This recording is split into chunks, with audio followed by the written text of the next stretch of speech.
어느 책에 보니까 이런 이야기가 있었습니다. 덴마크라고 하는 나라에서 새로운 수상을 선출하게 됐습니다. 새 수상을 선출한 다음에 이제 취임식을 하게 되는데, 취임식 식순 중에 하나가 왕 앞에서 그 성경책에 손을 얹고 서약하는, 맹세하는 이런 순서가 있었습니다. 그래서 이제 서약 시간이 돼서 이 수상이 이제 성경책 위에 손을 얹고 맹세를 해야 되는데, 그때 수상이 폐하, 저는 이 성경책에 손을 얹을 수 없습니다. 저는 하나님을 믿지 않기 때문입니다. 라고 얘기를 합니다. 그때에 왕이 너무 걱정하지 마시오. 하나님도 당신을 별로 믿지 않을 겁니다. 그렇게 얘기를 합니다. 정말 엄숙하게 하나님의 말씀에 손을 얹고 맹세하고 서약하는 것들을 얼마나 하찮게 여기는가 라고 하는 것을 보여주고 있는 이런 이야기입니다.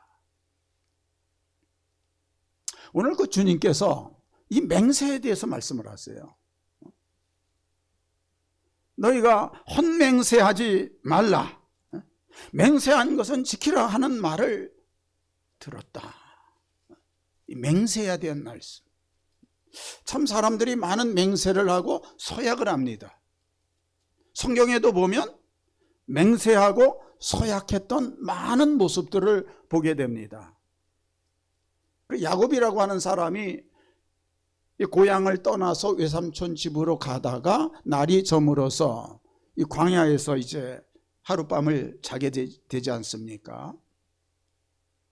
잠을 자는 중에 꿈속에서 하늘 끝까지 닿은 사닥다리를 보게 되지요.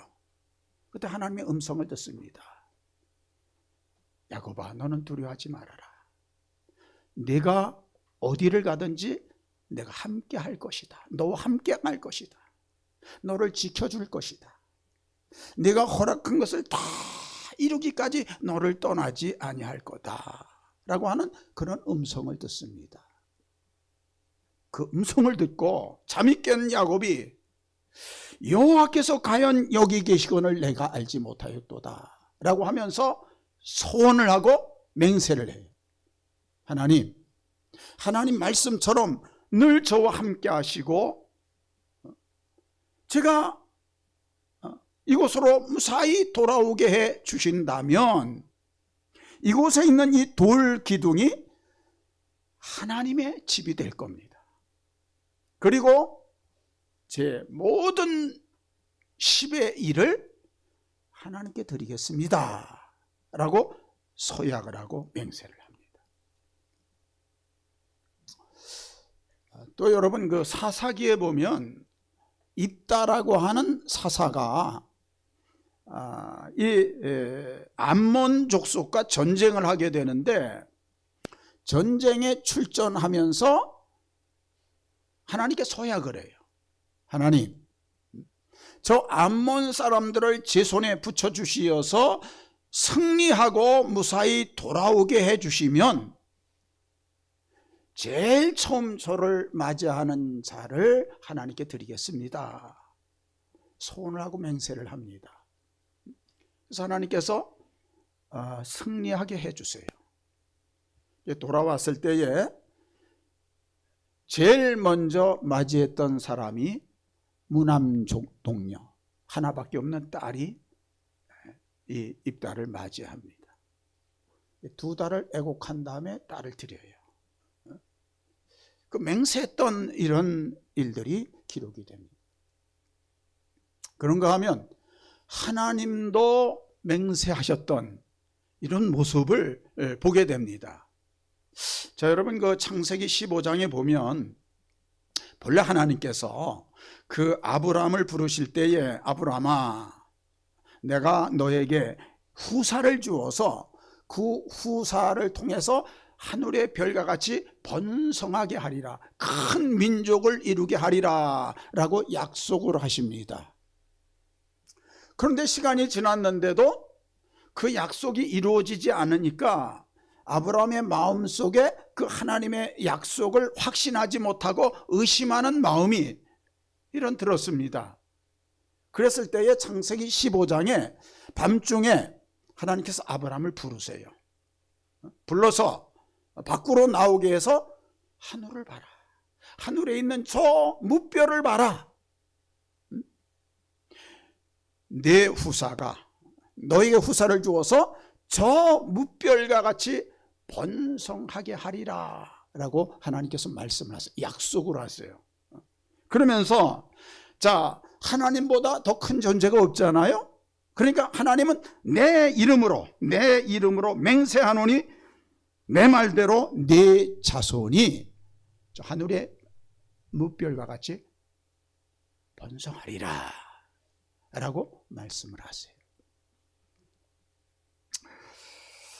그래서 참 이 맹세에 대한 이런 말씀이 많습니다.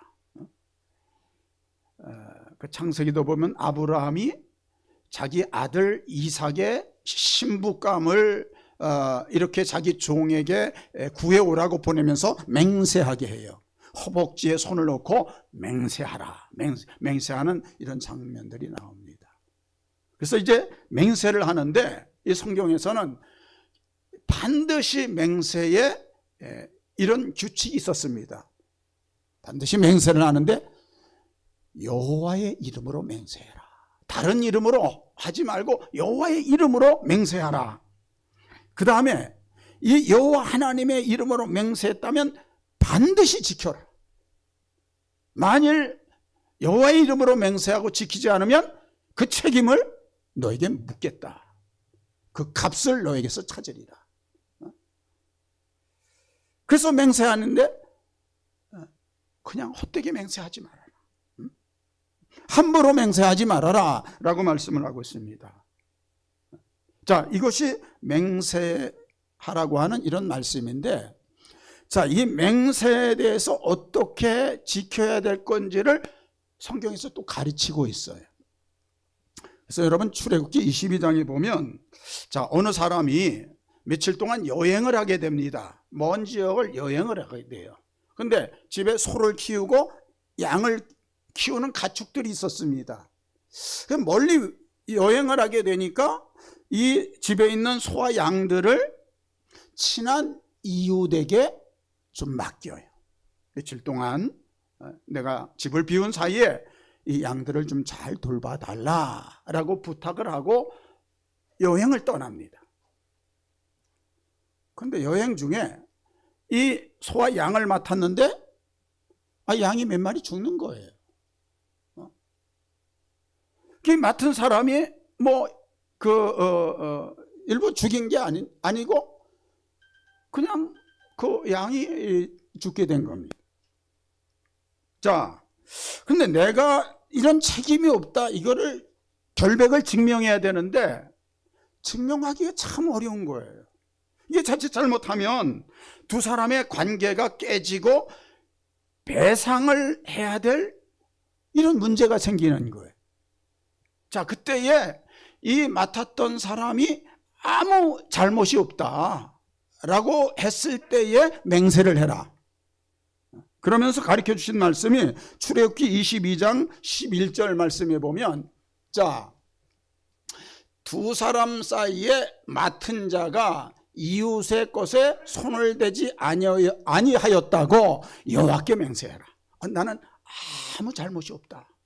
하나님의 이름으로 맹세하라. 그렇게 맹세할 것이요, 그 양의 임자는 그것을 어떻게 해야 돼요? 그대로 믿어야 된다는, 하나님의 이름으로 맹세한 그것을 그대로 믿어줘야 된다는 거예요. 그리고 그 사람은 뭐 하지 않아도 돼요? 배상하지 않아도 된다. 배상을 청구하지 말아야 된다. 이렇게 맹세를 하라는 거예요.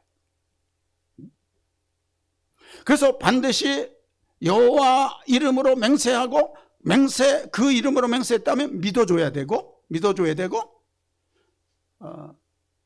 이 손해배상을 청구하지 말아야 된다. 이웃 간에 서로 신뢰하고 문제가 생기지 않도록 이렇게 맹세해라. 이것이 맹세를 가르쳐 주신 거예요. 자, 그런데 이제 시간이 점점 지나고 또 예수님 시대에 이 맹세를 악용하는 일들이 참 많이 생기게 됐어요. 이 맹세를 남발하는 거예요.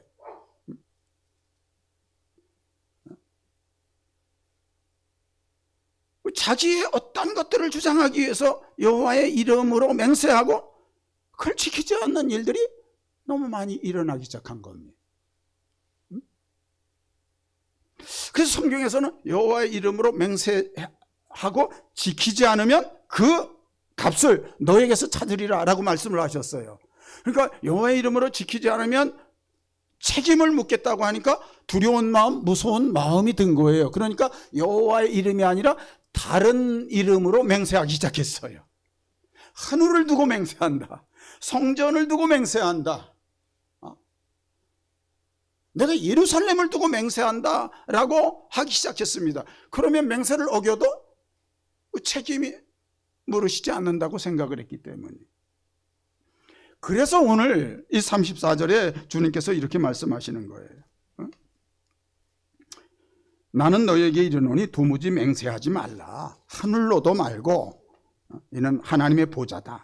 땅으로도 말라. 이는 하나님의 발등상이다. 예루살렘으로도 말라. 큰 임금의 성이다. 네 머리로도 말라. 이는 내가 한 토록도 쉬고 검게 할 수 없습니다. 자, 하늘도 땅도 예루살렘도 다 하나님에 속한 것이라는 거예요. 그 이름으로 지키지 않는다면 하나님의 이름에 욕을 돌리는 거라는 거예요. 하나님의 이름을 망령되게 하는 것과 똑같다는 거예요. 그래서 예수님의 결론이 뭐예요? 자, 37절에 보면 오직 너희 말은 옳다 아니라 하라. 예 아니면 아니라.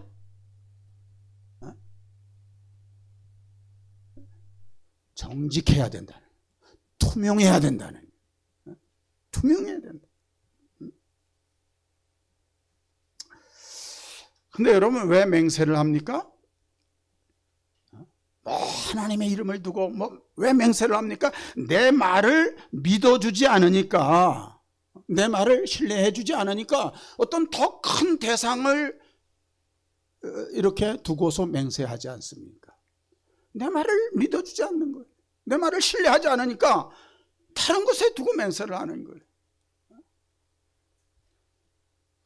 근데 오늘 주님 무슨 말씀을 하는 겁니까? 다른 큰 이름을 두고 맹세하지 않아도 너희 말을 믿어주게 되는 이런 사람이 되라는 거예요.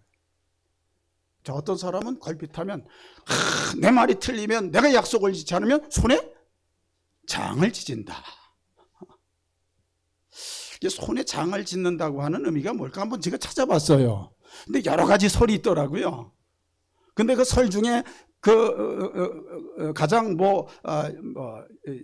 설 중에 타당한 설이 하나가, 이게 장을 짓는다고, 장이 간장이라고 합니다. 손바닥에 간장을 붓고 밑에다가 불을 떼 가지고 간장을 지진다는 얘기예요.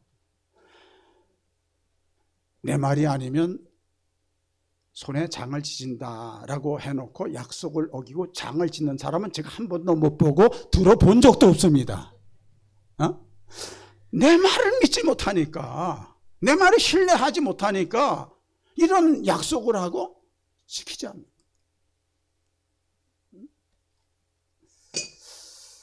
그래서 오늘 참 주님을 믿는 사람들에게 너의 말이 정직해야 되고 믿어줄 수 있는 투명한 인격을 가진 사람이 되어줘야 된다.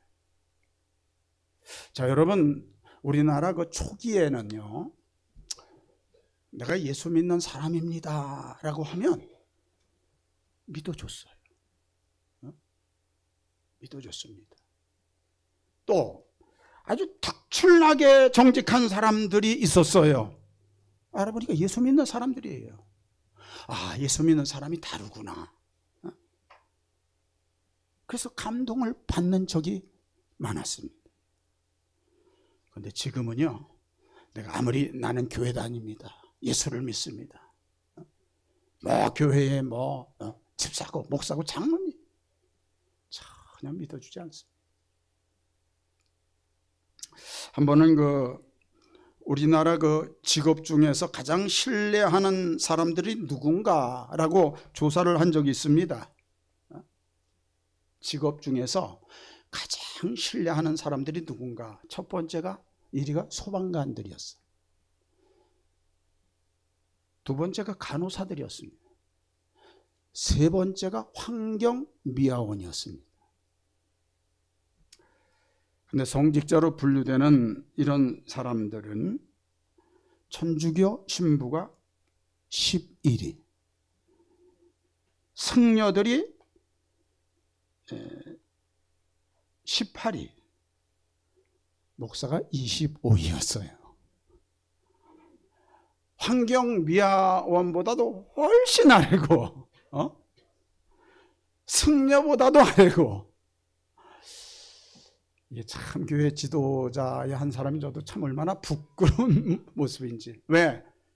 이게 실상이기 때문에. 실상이기 때문에. 가장 정직해야 되고 투명해야 될 그리스도인들이 인정받지 못하는 이런 모습을 보여주고 있습니다.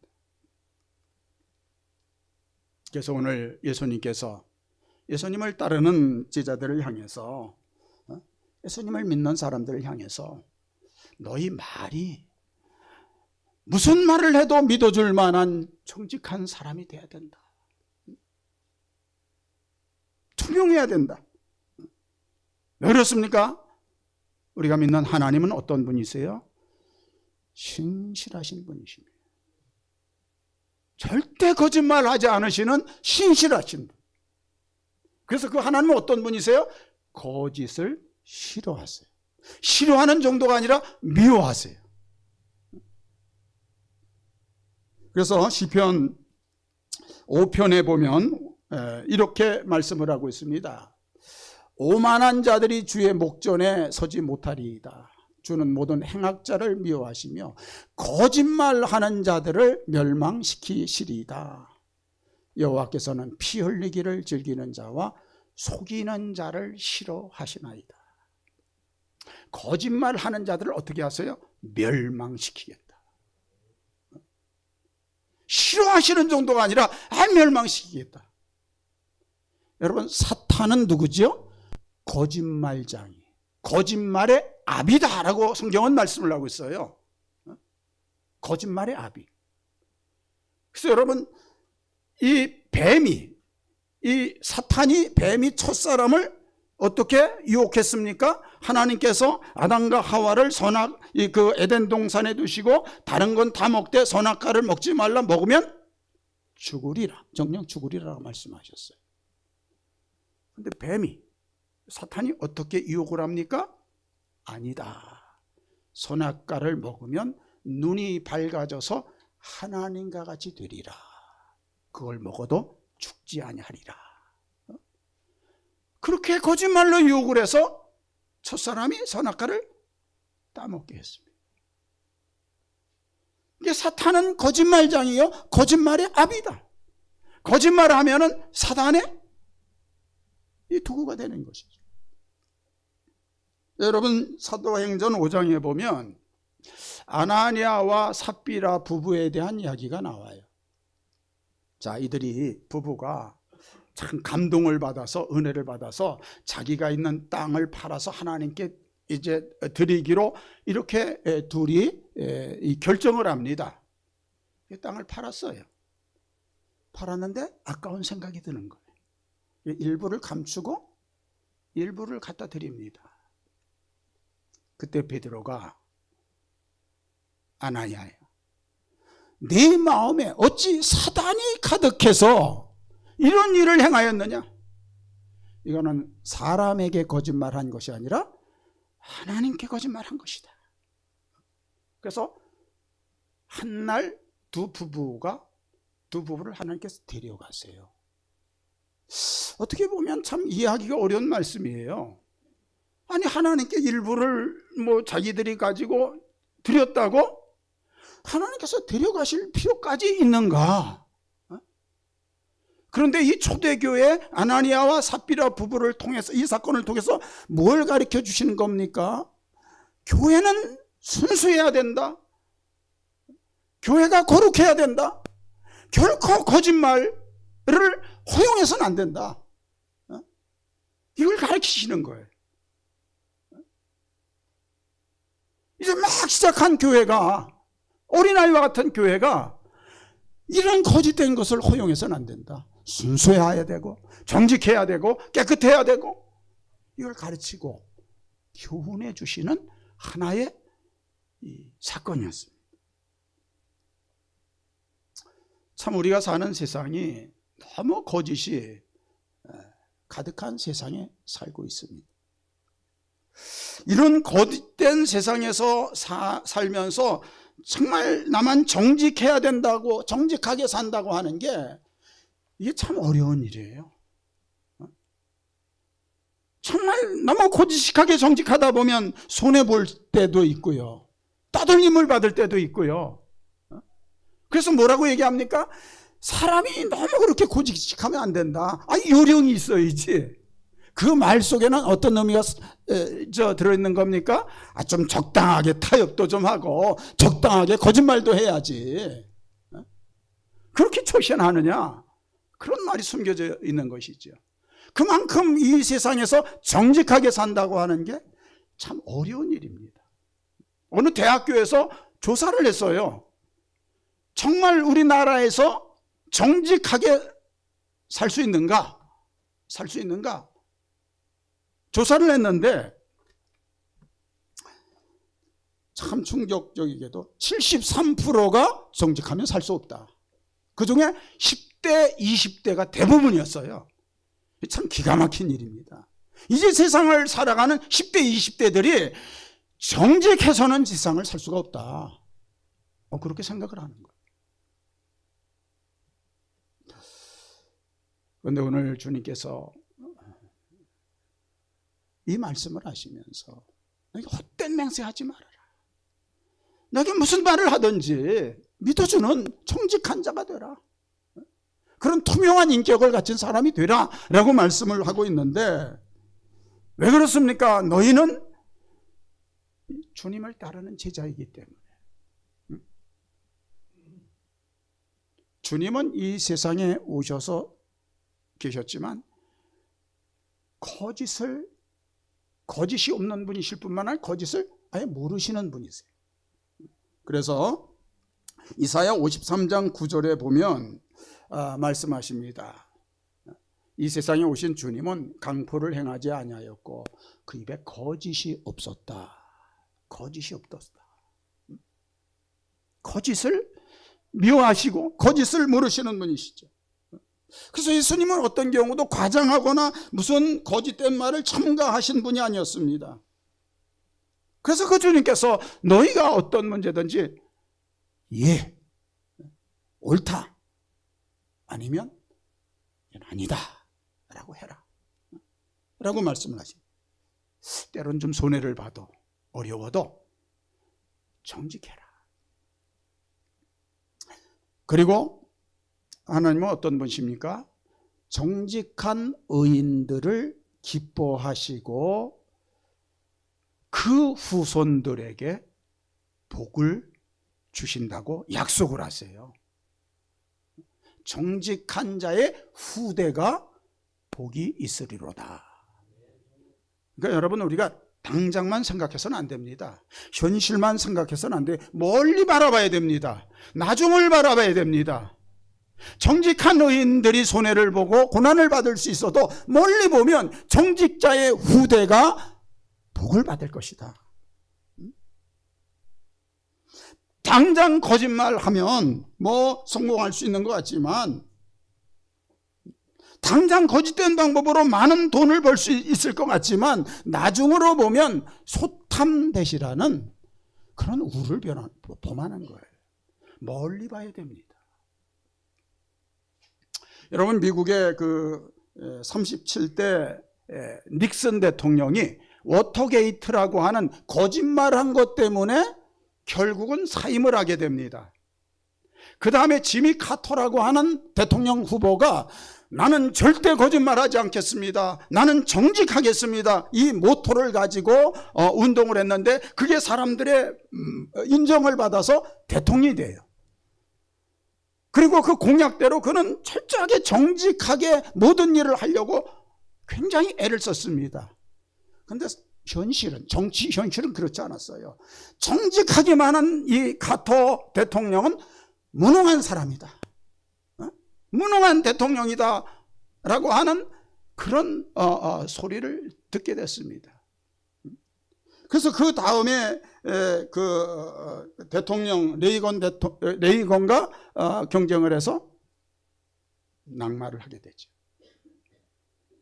낙마하면서 마지막 연설을 합니다. 저는 정말 거짓말 안 하고 정직한 대통령으로 하려고 애를 썼습니다. 근데 그것 때문에 제가 대통령에서 물러나게 됐습니다. 그런 말을 남깁니다. 자, 그런데 여러분, 지금은 어떻습니까? 미국의 역대 대통령 중에서 가장 존경받는 사람이 누굽니까? 카터 대통령. 미국뿐만 아니라 전 세계적으로 가장 존경받는 대통령이 카터 대통령. 자, 우리나라도 사랑이 집 짓기 운동 그걸 일을 하면서 전 세계적으로 가장 존경을 받습니다. 그 당시에는 정직하기 때문에 무능한 사람으로 찍혀서 낙선이 됐지만 그 후로 어떻게 됐습니까? 가장 존경받는 사람이 됐어요. 어느 성도가 이런 간증을 했습니다. 친구 빚 보증을 서줬는데 그 친구가 도산을 하게 된 거예요. 그 채권자들이, 빚쟁이들이 이 보증을 선 이 사람한테 와서 당신이 책임져라, 그렇게 책임을 물으니까 내가 책임지겠습니다. 그러니까 어떻게 믿을 수 있느냐? 어떻게 책임진다고 하는 걸 믿을 수 있겠느냐? 나 예수 믿는 사람입니다. 예수 믿는 사람이라고 어떻게 믿느냐? 근데 그 보증선 빚을 갚기 위해서 자기 집을 팔았어요. 팔아서 그 보증선 빚을 갚아줬습니다. 그 모습을 보면서 그 채권자들이 예수 믿는 사람이 다르구나.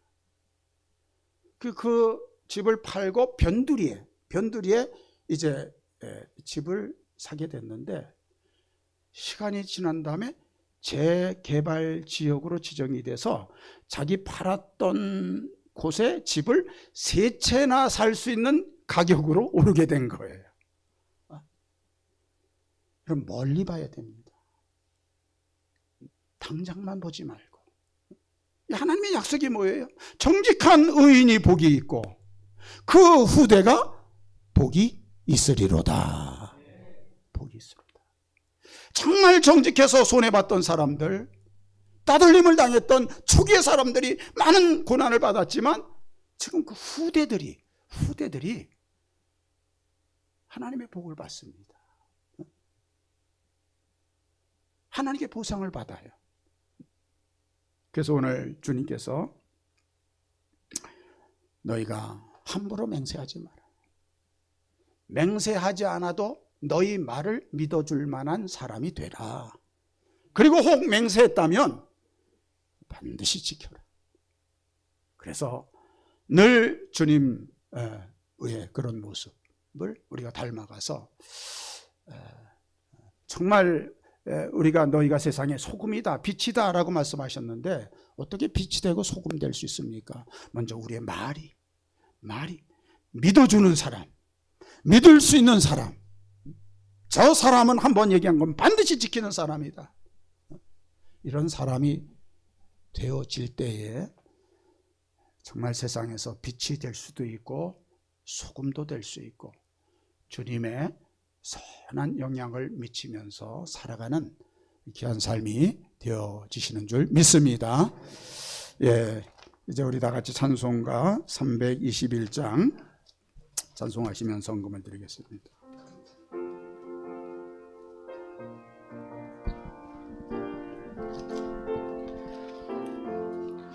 날 대속하신 예수께 내 생명 모두 드리니 늘 진실하게 하소서. 내 구주 예수여, 나 구주 위에 살리라. 내 기쁨 한량 없으리. 내 갈 길 인도하소서. 내 구주 예수여, 날 구원하신 예수를 일평생 의지하오니 날 영접하여 주소서. 내 구주 예수여, 나 구주 위에 살리라. 내 기쁨 한량 없으리. 내 갈 길 인도하소서. 내 구주 예수여, 주 십자가에 달리사 날 자유하게 했으니 내 몸과 마음을 저 위에 다스게 하소서. 나 구주 위에 살리라. 내 기쁨 한량 없으리. 내 갈 길 인도하소서. 내